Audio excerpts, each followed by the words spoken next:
Baik, Assalamualaikum warahmatullahi taala wabarakatuh. Waalaikumsalam warahmatullahi wabarakatuh. Perkenalkan, nama saya Rival Fadliaditya Pambudi dengan nomor NIM 2210514210008. Saya berasal dari program studi Agribisnis angkatan 2022 Fakultas Pertanian Universitas Lambung Mangkurat.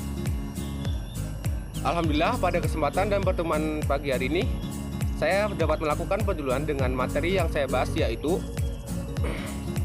hidroponik sebagai media alternatif penyangga pangan IKN. Baik, apa itu tanaman hidroponik? Hidroponik yaitu sistem penanaman dengan media tanpa tanah. Jadi, media tanamannya merupakan lautan air yang mengandung nutrisi agar tumbuhan berkembang secara baik. Dan adapun sebagai tanaman menggunakan media tanaman kerikil, pasir keras, serabut kelapa, rock wool, perilit, dan serat kayu.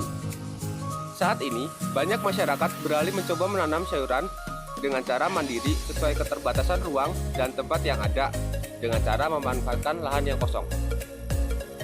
Meskipun begitu, ini akan lebih sehat karena kita dapat mengontrol pupuk kimia yang dimana jika berlebihan akan menimbulkan racun dan juga bisa tanpa pupuk pestisida. Hal ini baik untuk tanaman maupun untuk diri sendiri. Manfaat budidaya dari hidroponik.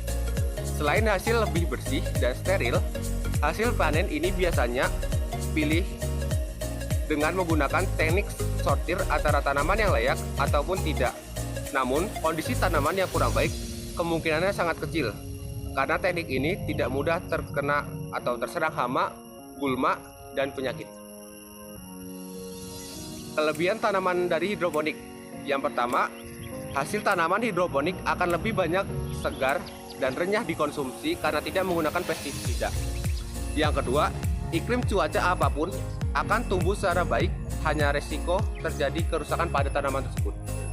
Dan yang ketiga, cukup menggunakan ruang atau lahan yang kosong yang seadanya, seperti lahan yang kecil ataupun di pekarangan rumah. Yang keempat, memudahkan pengerjaan perawatan tanaman dan tidak repot ataupun tidak gampang kotor. Dan yang terakhir, hasil kualitas dan kuantitas lebih tinggi. Baik, kemudian terdapat juga kekurangan dari tanaman hidroponik. Yang pertama, metode penanaman dalam jumlah besar membutuhkan modal yang lebih dari biasanya, yang memungkinkan untuk menambah modal pengeluaran. Yang kedua, sebagai media tanam masih terbilang langka dan yang memungkinkan harus membeli secara impor.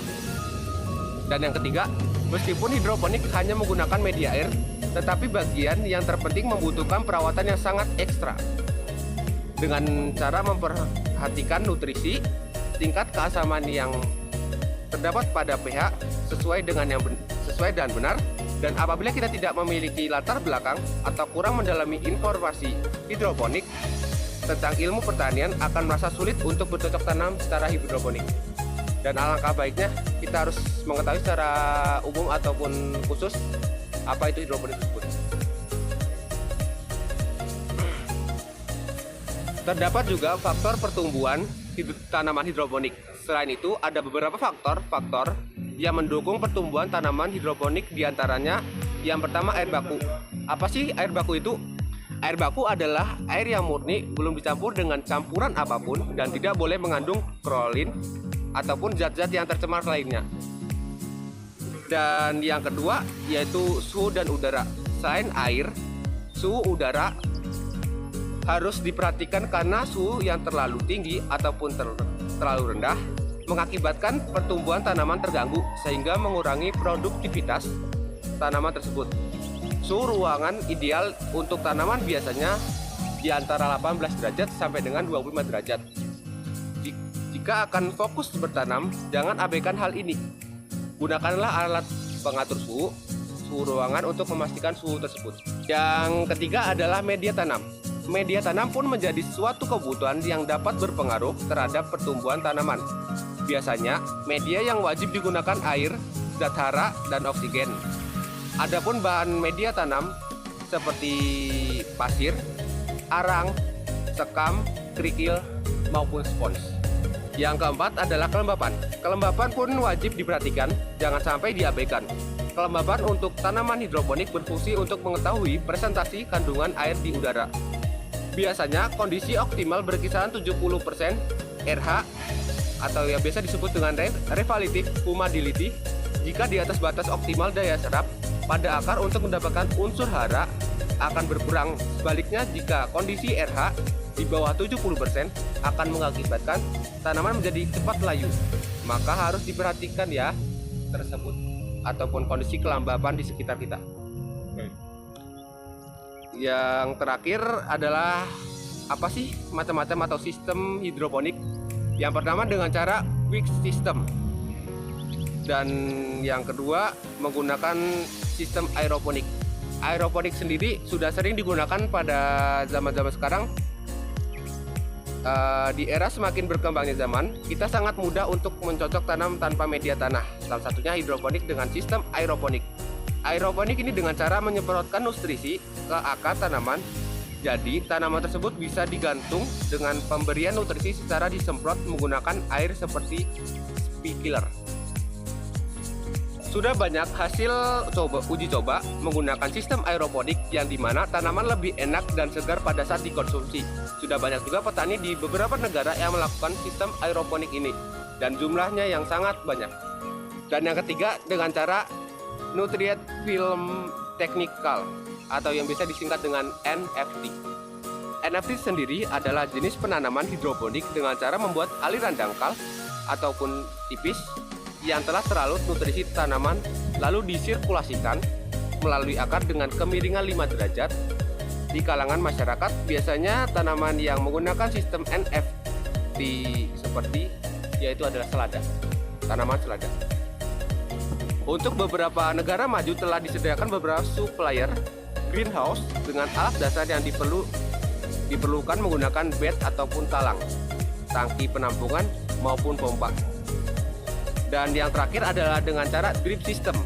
Drip system sendiri atau sistem irigasi tetes ini dengan cara mengaliri atau meneteskan air yang telah tercampur nutrisi melalui selang kecil dan bercabang dengan mengalirkan ke pot lain memakai selang kecil yang ditancapkan di samping tanaman hingga nutrisi air langsung menuju akar melewati media tanam secara bersamaan.